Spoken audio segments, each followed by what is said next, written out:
Oh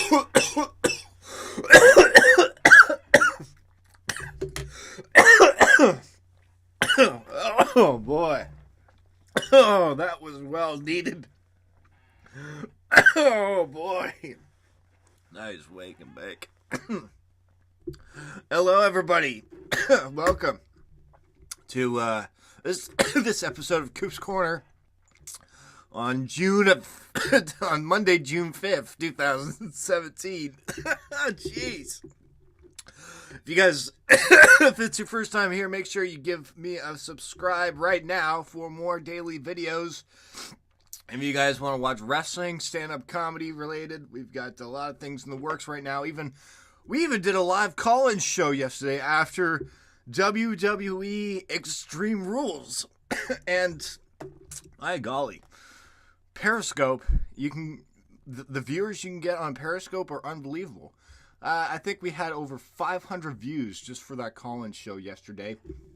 That's why I use Periscope. If you guys don't know this app, it's fantastic. It's a live broadcasting app for Twitter, and you can use your laptop to make TV shows because there's this function on Periscope called Periscope Producer, where you can use your laptop to stream that feed to your mobile phone. So instead of having the camera as you're having the camera phone, you can just use your laptop camera instead.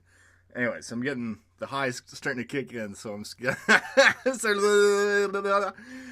anyways, yeah, so Periscope is fantastic. You could live chat with people as well. I use it more than YouTube because the fact that it's doubled or tripled my audience because it's a live audience that gets you out there. And just YouTube, I don't know what's going on, why I can't really get the viewers on YouTube. Like, I get an average over 50 viewers a broadcast on there, but for here, I sometimes get over 200 or 500 on Periscope. So I don't know. It's just I'm in a situation right. God, there it is again. I'm in a situation right now where I'm just trying to figure things out, what I should do. I dedicated a full week, and it's been a long time since I've dedicated putting stuff on YouTube and trying to expose my mind to more ideas. And I want to thank my Patreon members for that, because before I go anywhere in this episode, if you want to join this live call-in show that we do, you have to be a Patreon member. And all you need to do is go to patreon.com/CoopTheComedian, and you can sign up for a monthly pledge where you can get special rewards like we did yesterday of being part of that call-in show where you can be in front of a bunch of viewers giving your thoughts and opinions. And we're a family where we're trying to grow a nice fan base together. We're always talking in our Discord channel about wrestling. And a shout out to all my Patreon members for the month of June. Today's shout outs go to Indigo Crystal, Nigel James, Alex James, and Johnny Sinister. 4 of my favorite Patreon members. Thank you so much for supporting the podcast. And you can pledge for as little as $1 a month. And that's all it takes. And then, you know, it's great because I'm bringing in these fantastic people that actually want to spend their money towards something that they feel it's worth it. Because I do something different. I'm not I'm not one of those popular channels or anything like that where, you know, you'll upload your content and your fan base still grows, you know. My fan base, I guess, we're still trying to find our identity. So this is the good thing about us right now is we're getting noticed, but at the same time we're still building what we love doing. So like with my podcast I've been doing, it's my goal is to only get better at it every day, and I've been hosting now for fucking 7 years doing a podcast. Or I've been hosting since the fucking age of 15 years old, people. And to me, it's just with the world growing, more things expanding, technology improving. It's just I feel like I'm only getting better. That's the thing. So And as long as I have the fan base to help me do the things I want to do, because it's, it is pretty expensive to do the things I do, especially because I'm in Canada. I'm not in the States where it's probably a little bit cheaper to do the things you guys do there. But the Canadian dollar sucks in value, so sometimes I feel like the things I'm doing are kind of worthless. But all right.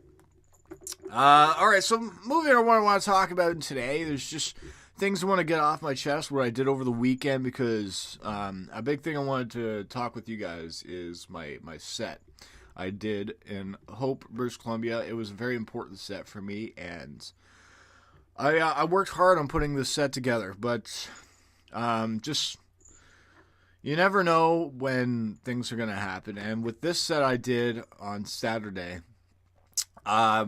multiple things were factors in this for me, which it wasn't one of my favorite sets to do. When I got there, I was practicing my set all day. All right, here's how my set, when I have a very important set, I will barely speak to anybody on a daily basis. Like, if you're coming to support me at the show, I'll probably say hi to you guys, because I'm so focused on pacing back and forth, trying to remember my lines to make sure I don't screw up on stage. How'd it go? So all day I was practicing my set, and then I had some of my comedian friends come over. Keller Reeves is a comedian on the Vancouver Comedy Network on Periscope. If you guys don't know who he is, he's part of the Fraser Valley Comedy Group that I'm in. So he dropped by with also Kim Van Dyke, which is another comedian friend who did a fantastic job on Saturday. So these guys dropped by my house and surprised me with a case of beer. I was like, oh no. Oh, wait, I don't want to get hammered before I do my set. So we start cracking a beer open. I'm handing Kim and Keller. Keller didn't take any bowls from the bong, but Kim, yeah, he went to town. It's funny because when I see Kim is this guy where he wasn't. I don't think he's supposed to drink. I think something's going on with his pancreas or something, so I'm not sure if he's supposed to drink, but so before they showed up, usually he's a coffee guy, so I asked if we should get some coffee for him ready. So when, it was funny to me when they showed up, Kim already was in beer. So I asked Kim, like, we have coffee ready for you if you want some coffee, man. He was like, no, I'm good. I got beer. I was like, okay. I thought you weren't supposed to drink. God. All right. So we're so Kim's just hammering back beers like crazy. I think he had like 4 beers before we went to the venue. I took it easy. I only had a beer. When I'm around other people, I'll probably take it easy when it comes to drinking, because I enjoy like listening to other people and chatting with them. It's funny when you're around other comedians, because especially Kim, because Kim's another comedian, and he's always testing out material. He's always testing out material. He's because he's just goes and. He'll just test it on other people, other comedians, to see what's funny in that. He's like, all right, that's not funny. I won't use that. The minds of a comedian, people. All right, so Kim has about 4 beers and a bunch of bowls before we go. I rolled a joint, a nice spliff for after I do my set. It had a little bit of hash left in there, so I put a little bit of that. Not too much. Just a little bit, So did that. We went to the venue. We get to the venue. Nobody's there that. So we have like an hour to prepare. So I go outside and I'm practicing my lines over and over again. My timing, everything, my jokes. Got to remember everything that I memorized in my head. And I was freaking out.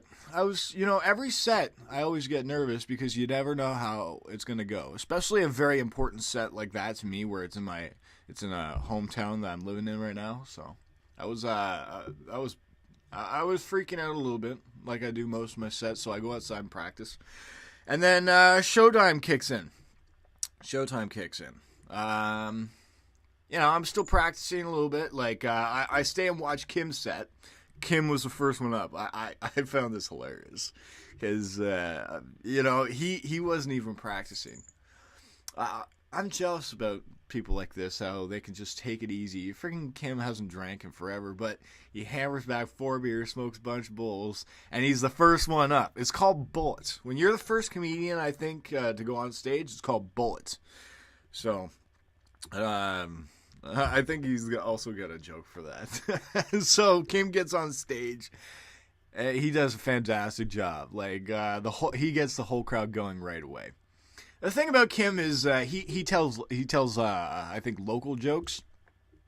So the people that are local here would understand that joke, and it's a great joke here because we have one of our highways that we drive by from Hope to Vancouver.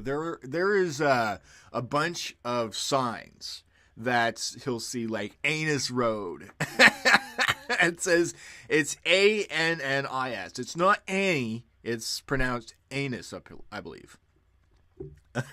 That's funny. And they got all these ridiculous names that are on the highway. And this happens anywhere in the world. If you've ever seen I want to hear from you guys in the comments below. What is the most ridiculous road sign that you've seen when it comes to street names of exiting? Like, you got Anus Road exit. There's a bunch of weird names on this highway. So he used a bunch of those names and put that in a joke. And the Hope crowd ate that up so much.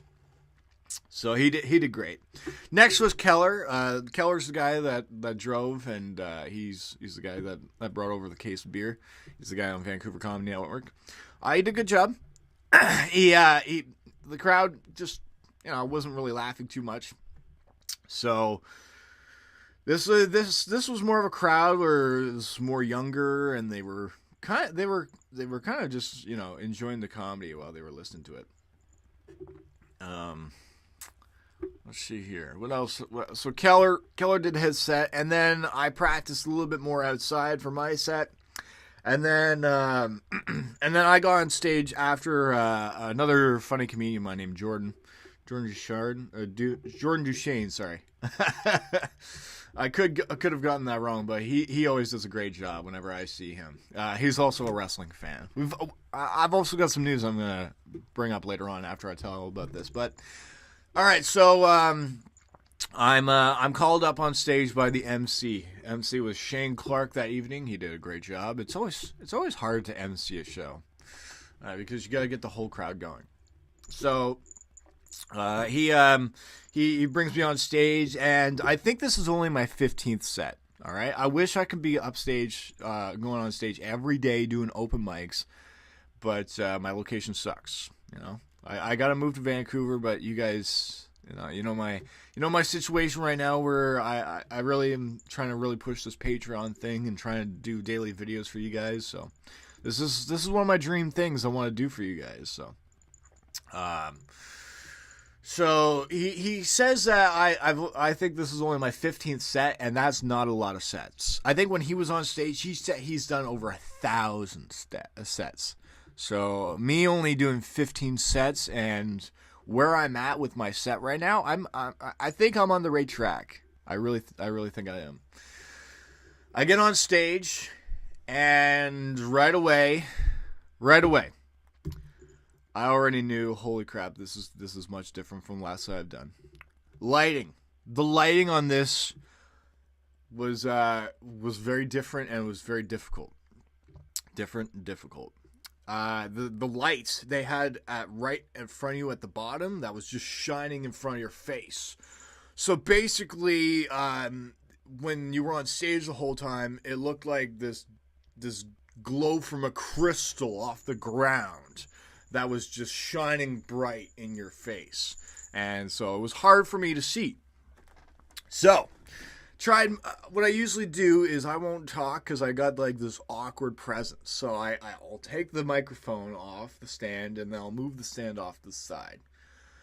So what I did was I took the microphone out of the stand and then I moved it off the side, but the cord was still around the mic. And so I'm trying to see because the fucking light is shining in my eyes, and I'm trying to get the microphone cord off the stand, and it's only getting worse. Apparently, I was wrapping it around it again. I was like, oh no. I knew right away, oh no, this is, oh fuck. So I'm trying to wrap it around. It's still going around over and over again. This was happening for, I think, at least 10 seconds. Of me just sitting or standing on stage trying to fucking unwrap this friggin' stand. Oh. So finally, I just fuck it. So I just take the microphone. I just lean on the stand. I'm like, well, I sure know how to make a first presence or first impression. And then I tell my opener, I go, I'm really tall. I'm also really high. Everybody laughs. And clearly, you could tell. It's a cord that's still attached to the stand and that. It's just, oh, God. That's one of my biggest difficulties is moving the microphone away from the stand. It's just so awkward for me. Everything is different. There's always a word clamp or something where it's like weird to take off, or it's always difficulty trying to take the microphone off. It's just, oh my God, it's so awkward. So yeah, then I started telling my jokes. People laughed, and then there was some new stuff that I tested out that didn't get laughs. I've been told that they're good jokes. It's just how I tell them. That's one of my weaknesses. It's just I've always just had trouble saying things the way I'm supposed to, So that's something I need to work on. Told my Nickelback joke that really didn't get too many laughs. It was just the first part of the set was kind of difficult for me. Just because I was still trying to figure out the crowd. And then I get to my Pokemon joke. My Pokemon joke. All right, so the last crowd that was there, that's usually one of my best jokes I have. This crowd was more like an oh. They didn't clap it. It was like oh. So every crowd is different. So this was the crowd that I was dealing with. All right. So they didn't laugh. They just oh crap. All right. So and then they laugh at my Canadian Fonzie joke. I love my Canadian Fonzie joke. It's one of my original jokes from when I started stand-up comedy class. It's just one of my favorite jokes to tell because it's just clean and silly. It's so simple. By the way, if the Canadian if the Fonz is watching this at all, hopefully someday we'll ever have a chat one-on-one because I would love to meet the Fonz. All right, what else? Then I get to my hate mail. All right, so I read my hate mail on stage because I wanted to make the audience feel what I feel. And so I feel like I was connecting with the audience, but they weren't laughing at that, so they were just, I think, more feeling bad for me. So, and then after that, This is where it got better. My set actually got better, and I got more laughs after I told that, because after seemed to be an inappropriate crowd for some reason. This was way different from the Hope crowd that I was with. After I tell my hate mail thing, because he mentioned something that I'm a hashtag cocksucker, so I mentioned that I'm a hashtag vagina lover. And then I go, speaking of which, how awesome are vaginas? The true fact, the world, without vaginas, the world would just be full of assholes and dicks. That got a lot of laughs. That actually probably was, that got that got a lot of laughs. Probably as much laughs as my opener. So I was actually quite surprised by that. And then I told one of my newest jokes that I was very happy that this one went good on stage. I told my date joke after. I was like, it's not hard to tell that I'm single. But the thing about me is I don't like dates very much, you know. Dates are expensive, and they don't taste very good either. That's one of my favorite new jokes now because that actually got quite a lot of laughs. I was actually pretty happy with that. So, and then I go into my NFL joke with my father. That didn't get too many laughs, and more of a sympathy thing. And then end with my period joke where, you know, my period joke is my best joke, but it will offend people. It will offend people because I heard this girl just at the front. She was very mouthy the whole show. Where, you know, if you say anything about girls, then she would not like you. I told my period joke. I was like, you know, if the NHL hired a female referee, then I don't have a problem. Then they would be adding extra periods to the game. And then I can hear her right away go, oh, fuck off. But the other crowd, like, the crowd goes, oh, and there was claps and that after, and you know, that's one of my best jokes, and that will get a mixed reaction from people. So maybe that's why not too many girls go up to me after the show, is because I offend that. But anyways. So yeah, that was my set on Saturday evening. There was, I do call it a successful show. It wasn't one of my best shows. It was a very awkward show for me to do. I did about 4.5 minutes, so I never went over my time. Never went over my time. That's good. So far, I've done 15 sets. Not once have I ever gone over my time limit that was given to me. Not once. I love the fact that I'm trying to work on my 5-minute set, and yet I have not gone over 5 minutes. That I absolutely love. All right, so yeah, it was a successful show. It was just very awkward for me, and there was some mistakes that happened. One, the camera lighting sucked. Two, I was having somebody record my set, and my phone apparently ran out of storage. Although I have a 30 gig SD card, and yet my phone decided all of a sudden, no, you know what? I'm going to save it to the phone instead, where it barely has any memory. Not even 2 minutes into my set, it runs out of space, apparently.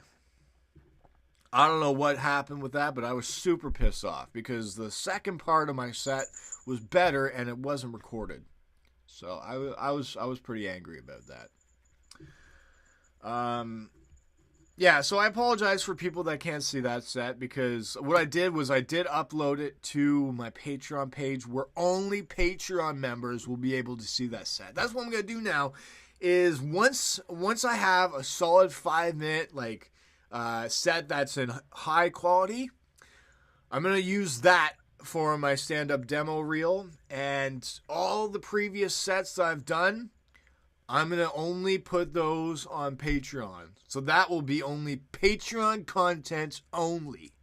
My very first set that I've ever done, all the way up till now, I'm going to move all those to Patreon. There might be a few that I just will keep just to float around there, just to give little teases of 10 to 20 second little jokes that I won't use, but I've used them on stage. Just to show off what I'm like on stage, kind of thing. So, I do, because I'm starting to get to the point now where people are starting to understand I am a real comedian. Everybody's been wondering about who I am with this Twitter identity of just hiding behind 140 characters, hiding behind a camera. No, I'm actually doing the real thing, people. I had a different mindset that I wanted to accomplish as a comedian compared to other people, you know? With our generation right now, I'm taking advantage of social networking and getting my name out there so I can go out and do things I love to do. It's just I can't afford the things I can't do. So I can't afford the things I can do. So I use social media to do it. And that's why, it's a big deal for me when I have comedians coming up to me and just saying that I'm not a real host. All right. Podcasters apparently people that have a Google Hangout on YouTube when they do a live podcast or something. I talked to a comedian and they said that wasn't a real host. Apparently people in their bedrooms and in their living rooms and that, when they're ever doing interviews on TV and that, apparently that's not real. So it's just I've got an issue with that. Older comedians, I understand that you have the old mindset of what a comedian is, how you got to go up 5 days a week on stage, and that's what a real comedian is. But this is a different time. All right, all these kids that are getting noticed on YouTube are also clarifying themselves as a comedian, and it's just there's a big debate now with social networking and just what is a comedian. So, just putting that out there. Holy crap, my voice is starting to go a little bit. I've got some coffee here. I'm gonna smoke another bowl here. What else do I want to talk about on this episode? I've got a cat problem. Not like pussy problem, but like it's more of a cat pooping problem. Maybe if I talk with you guys, you'll help me give some advice here. Leave some comments below about this. I've got a cat here. Gabby, want to come say hi? She's got her tongue sticking out right now. That's weird. Have you guys ever seen a cat where they got their tongue sticking out and they just look at you? Want to come here? Come on. Hey. Come on. Hey, there you go. This is Gabby. Say hi, Gabby. So Gabby, oh geez, you shouldn't rub up against the mic. Sorry if you're gonna do that. So Gabby here, I got Gabby maybe about 3 years ago from somebody that was ill. This cat was randomly brought to me when the owner apparently was getting sick and died in the hospital. So there were some animals that were there and they just needed to be taken care of. So this animal, this Gabby, just needed a homeowner, so it was just randomly brought to me. So I decided, I don't have a pet, so might as well. Cats are pretty easy to take care of too, so they keep you company, and she's loving it. She loves it here, don't you, Gabby? Yeah, I think that was a nice thing for me to do. So yeah, I just in case anybody hasn't seen Gabby before, this is I don't know how old she is either. I think she's about like 9 or 10. She's definitely an older cat. Hey? Just sitting here purring. Anyways, she'll distract me. Okay, go over there. Go on. There's your visit to Gabby. Anyways, so I've got a poop problem with her where she just randomly shits on my bed. And this hasn't happened before. This is like just in the month of May where she just decided to like be pissed off at me for some reason. Something about, I think, the cat litter, I think she wasn't happy with. So she just randomly started pooping on my bed. So I'm always looking over at her on my bed, just making sure, just like, don't do anything. I'm always cautious now that she might poop on my bed, but I'll get brand new cat litter, and I've got different brands. We've got like Arm & Hammer, I've got Western Family, we've got whatever the top brand is before. So she's just very stubborn apparently, where she just like, if it starts to smell bad, although it gets cleaned on a daily basis, and she just randomly decides that after she eats, instead of going in her cat litter box, she'll instead just jump on the bed and just take a dump instead.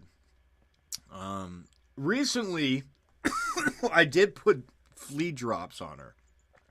So there was a little suggestion that she might have been mad at me for putting little flea drops on her.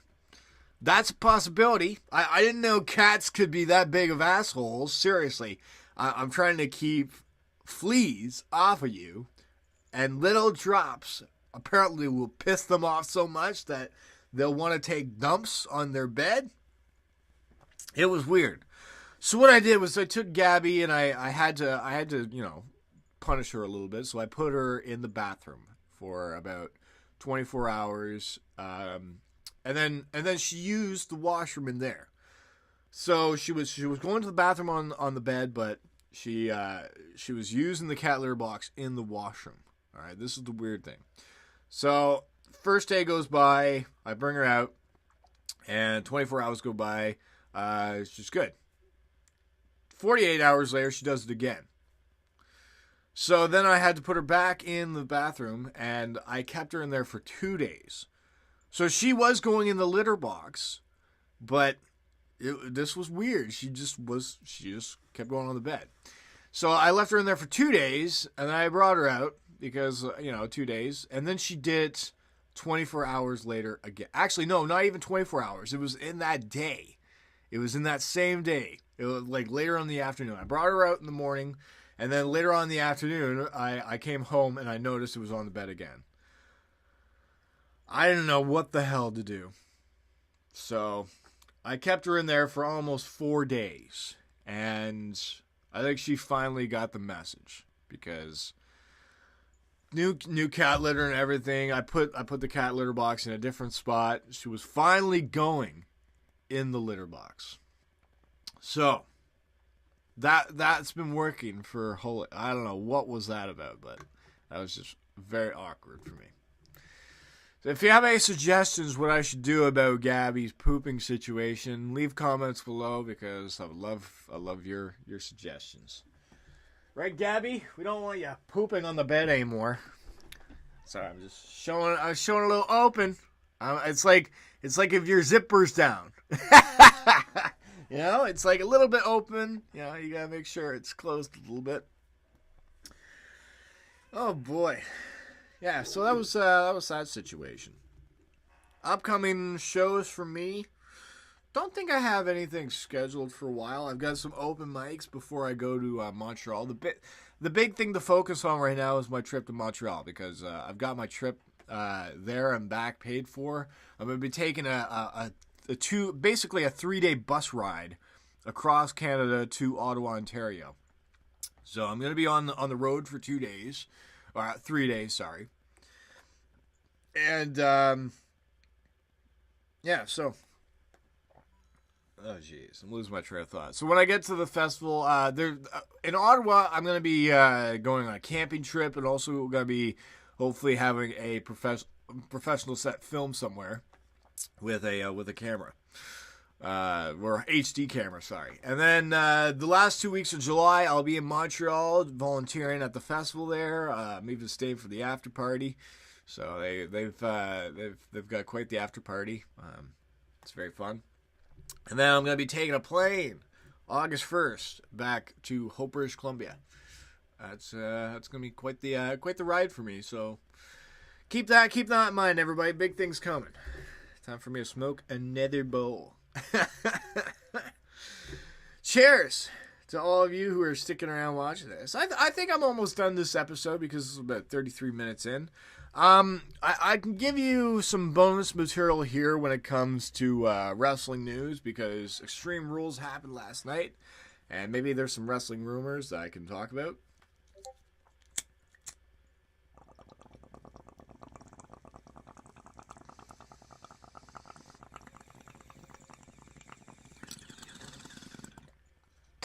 Oh, yeah.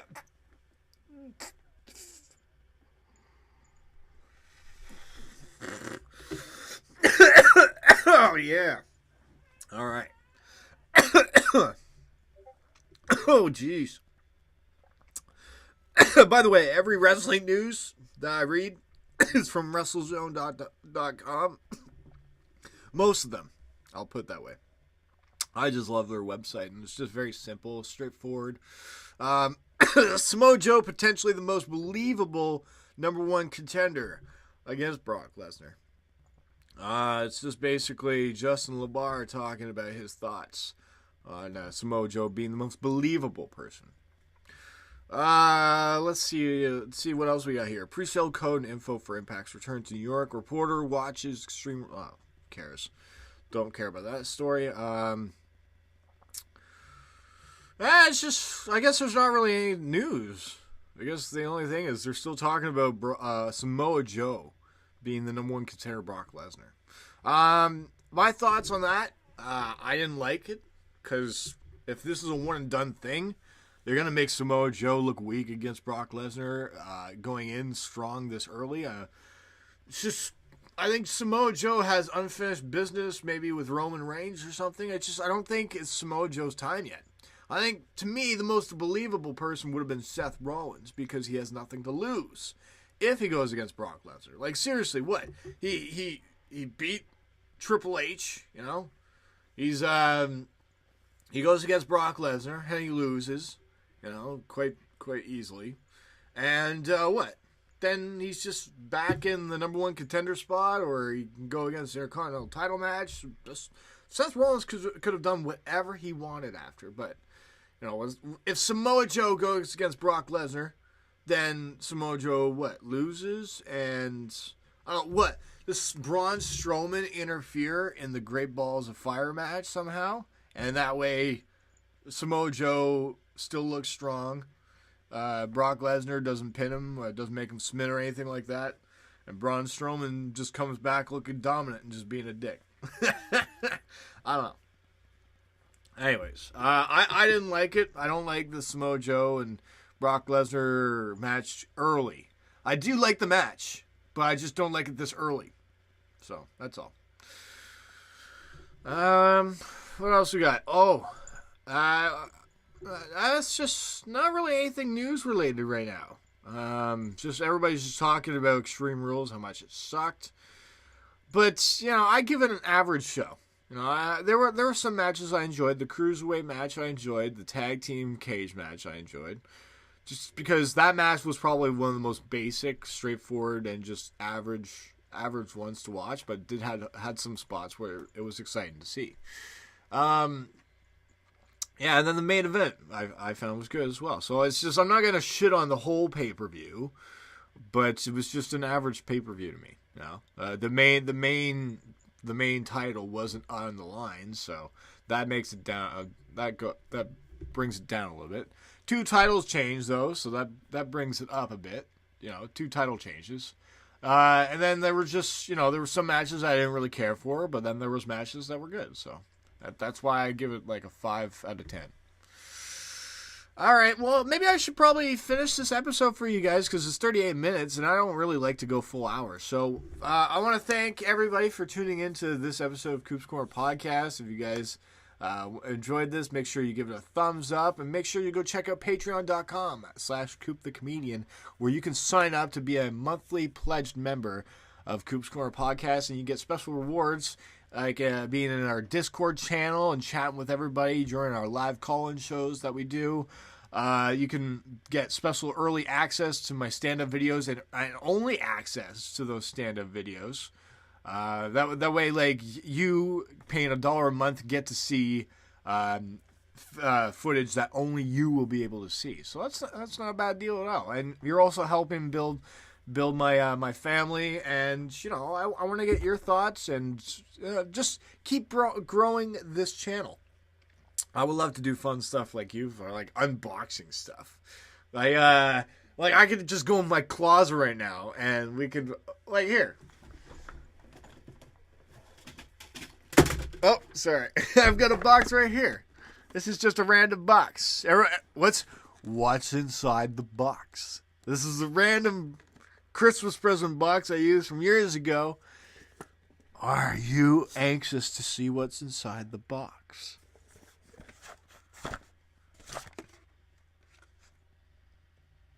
I don't know who that is. Oh! There's a nice watch in here for me. Interesting. This has just been sitting next to me, and I don't know how long this has been here. Maybe about a Could have been over a year or two. This box just was sitting here. Actually, what's it? What is this? This is a fossil watch. Big Tick. Not sure if it's good or not, but how's it? I think this is the way it goes. All right, got some bling bling. All right, see, this is a nice little unboxing. What else we got here? Got more photos. So, this is my father. Check this out. I don't know where this came from, but this is a picture of my father. You see, he's the one with the black jacket. You see that helmet there? That is the logo of the Ottawa Rough Riders in Ottawa, Ontario, because he used to play in the CFL here. I think he played for about 5 years. So maybe those are. Why does that look like one guy in the back? I know this isn't him, but looks like Brandon Marshall. But anyways, it's basically all just photos I think of my father, and yeah, that's basically it. It's just a picture of a snow.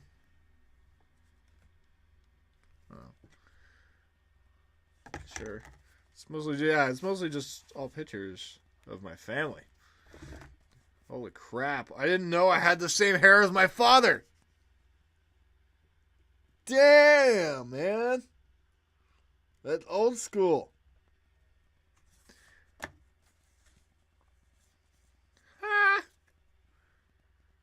That's funny. What else we got? Yeah, it's just old photos of my father, apparently.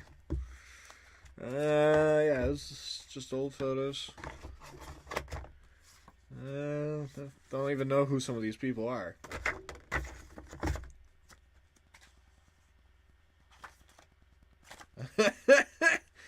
There's a card. There's a card of my dad.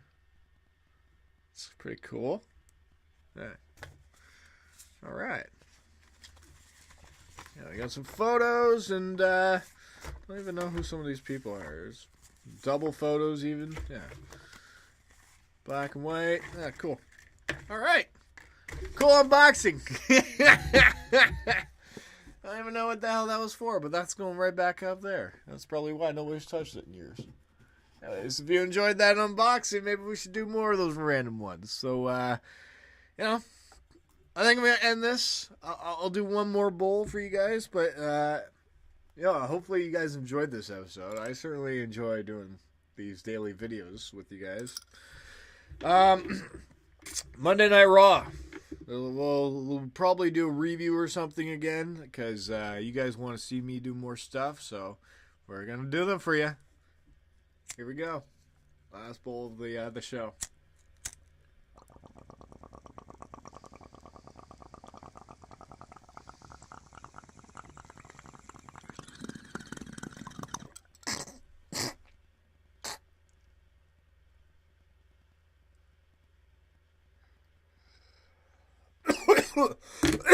Oh yeah.